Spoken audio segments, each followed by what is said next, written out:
모습을 기억하며 고난주간을 보내고 있습니다.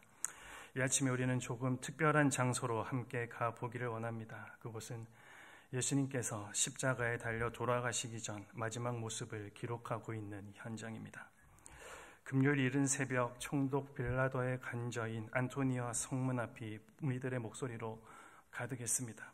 그 무리들은 불과 닷새 전 종료 주일날 호산나 다윗의 예수여라고 외치면서 예수가 다윗의 자손 메시아의 것을 기대를 가지고 소리 높여 찬양을 드렸던 사람들이었습니다.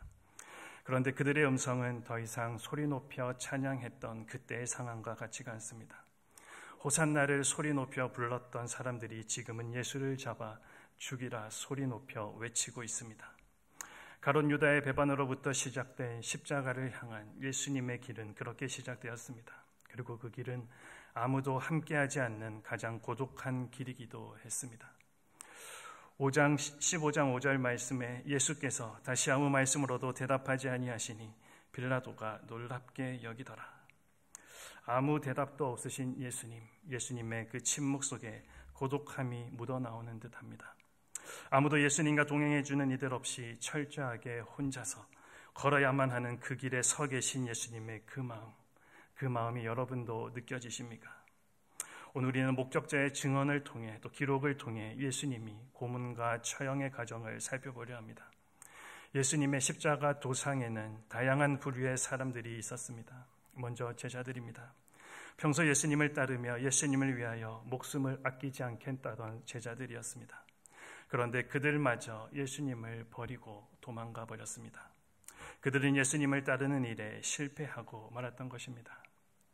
겟세마네 동산에서 3번이나 간절하게 하나님께 기도하였지만 그 기도에 대한 응답을 받지 못하셨습니다.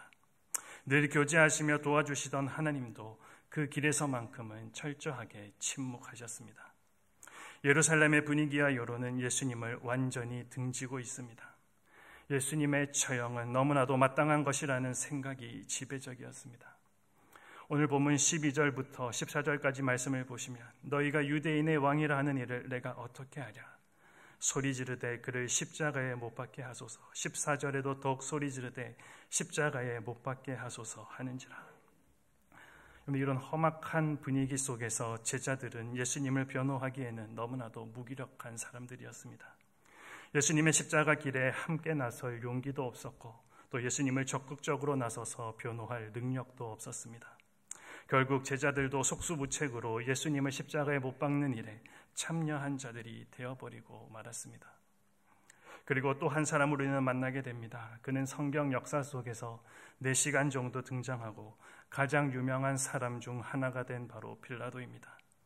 총독 빌라도는 예수님을 넘겨받고서 죄가 없음을 분명하게 알았습니다.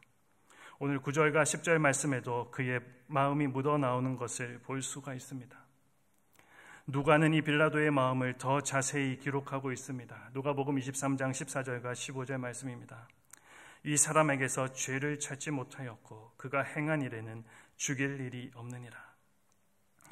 예수님이 로마 정부를 향해 반역한 정치범도 아니고 어떤 특정한 범죄를 저지른 파렴치한 범죄자도 아니라는 사실을 분명히 알았습니다. 그래서 빌라도는 예수님을 무죄로 석방하려고 하였습니다. 그러나 그것은 수많은 군중의 함성에 묻혀버리고 맙니다. 그 결과가 어떻게 나타나고 있습니까? 오늘 본문 15절 말씀입니다. 빌라도가 무리에게 만족을 주고자 하여 바라바는 놓아주고 예수는 채찍질하고 십자가에 못 박히게 넘겨주니라. 제자들은 아무 힘이 없었기 때문에 예수님을 십자가에 내어주었습니다. 그러나 빌라도는 힘을 가졌으면서도 아무 죄가 없음을 알고 있었으면서도 결국은 예수님을 십자가에 못 박도록 내어주고 말았습니다. 빌라도는 당시 권력의 상징으로 자기의 권력을 유지하기 위하여 진리를, 진실을 헌식처럼 내어버리는 파렴치한 자가 되고 말았던 것입니다. 그런가 하면 예수님을 넘겨받은 로마 군인들도 있습니다. 그들은 예수님을 어떻게 대하고 있습니까? 16절 말씀을 보시면 군인들이 예수를 끌고 브라이도리온이라는 뜰 안으로 들어가서 온 군대를 모으고 그리고 그때부터 예수님을 향한 희롱이 시작됩니다. 그리고 20절에 희롱을 다한 후 자색 옷을 벗기고 도로 그의 옷을 입히고 십자가에 못 박으려고 끌고 나가니라. 이들이 한 행동을 가만히 살펴보면 그들은 단순히 명령에 따라 행동한 것이 아님을 알 수가 있습니다. 죄수 신분에 불과한 예수님을 자기들의 즐거움의 대상으로 삼고 침뱉고 희롱하며 자기들 마음대로 하고 있습니다. 본문을 자세히 보면 예수님을 마치 물건 취급하고 짐승 취급하는 것처럼 보입니다. 최소한의 인간적인 대우도 없어 보입니다. 로마 군인들이 예수님에게 행한 이 희롱은 인간의 악함과 무지막지함을 그대로 드러내 보여주고 있는 행동입니다. 여러분, 그 누구도 예수님을 변호하지 않고 그 누구도 이 부당한 일에 항의하지 않은 채 예수님은 그렇게 십자가를 향해 걸음을 옮기셨습니다. 여러분, 그렇다면 예수님을 십자가에 매달기로 결정하는 이 일의 원인 제공자가 누구라고 말할 수 있겠습니까? 우리는 이 일의 출발점이 되는 가룟 유다를 더러운 배반자라고 말합니다. 그런데 가룟 유다가 우리보다 더 더러운 자이고 더 파렴치한 자라서 그렇게 했을까요? 가만히 생각해보면 우리도 유다보다 더 잘못된 판단, 그보다 더 파렴치한 행동, 그보다 더 마비된 양심을 따라 행동하는 자가 아니다라고 자신 있게 말할 수 없습니다. 우리는 또한 예수님을 고발한 대제사장들과 백성들의 장로들을 비난합니다. 위선자들이고 종교의 이름으로 사람을 죽인 악한 자들이라고 서슴없이 비난합니다.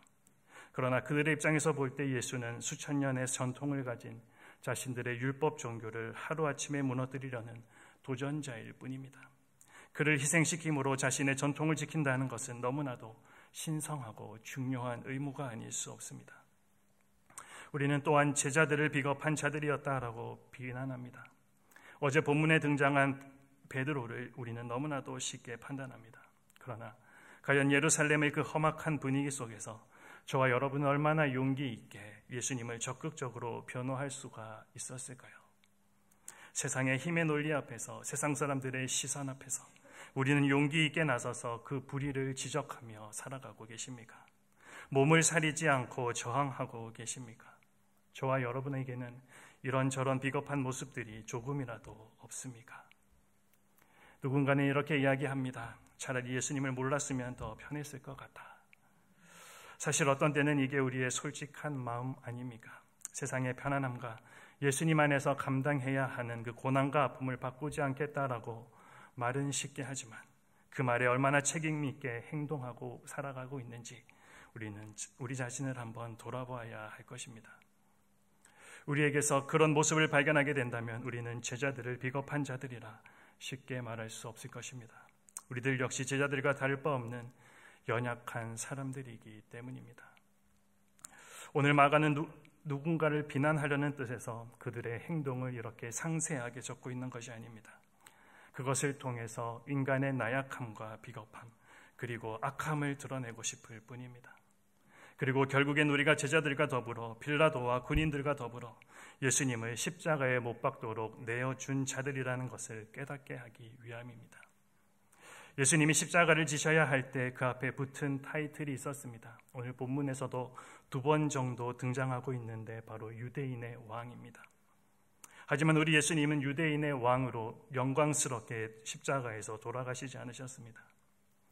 예수님은 흉악한 강도와 똑같은 사람으로 취급되셔서 십자가에 달리십니다. 예수님은 종교 지도자처럼 위선자로 간주되어 십자가에 못 박히셨습니다. 예수님은 제자들처럼 배신자로 또 비겁한 자로 간주되어 십자가에 못 박히셨습니다. 이것이 무엇을 의미하고 있습니까?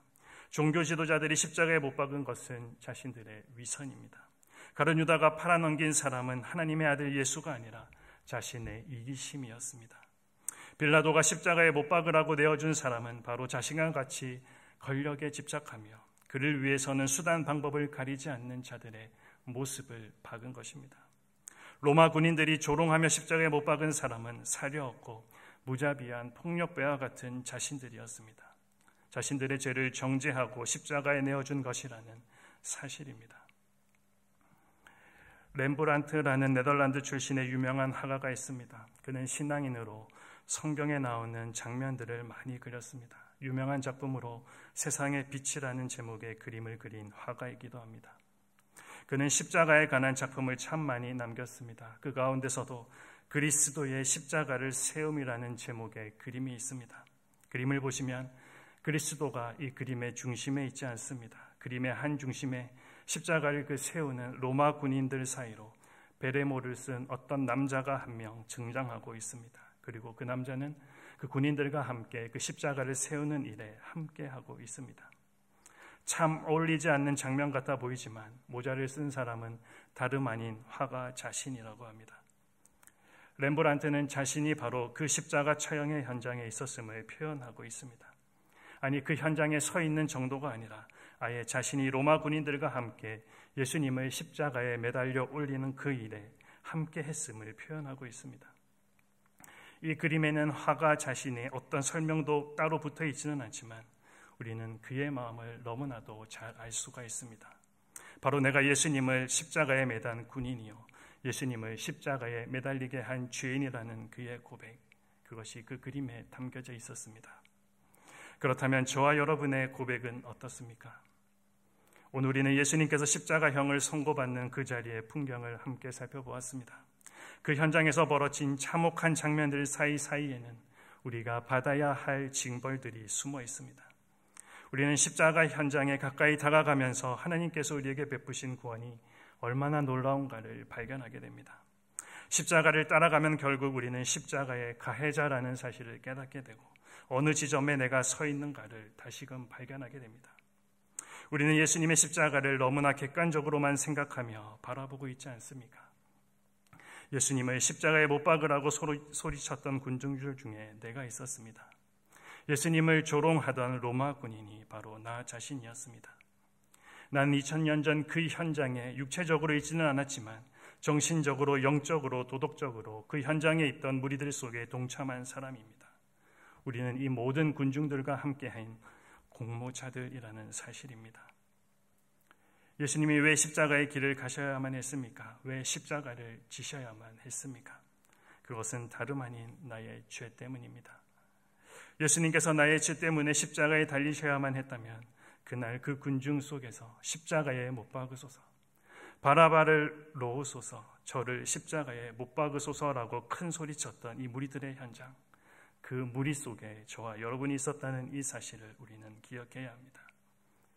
죄인인 나를 살리기 위해 하나님께서 아들을 보내주셨습니다.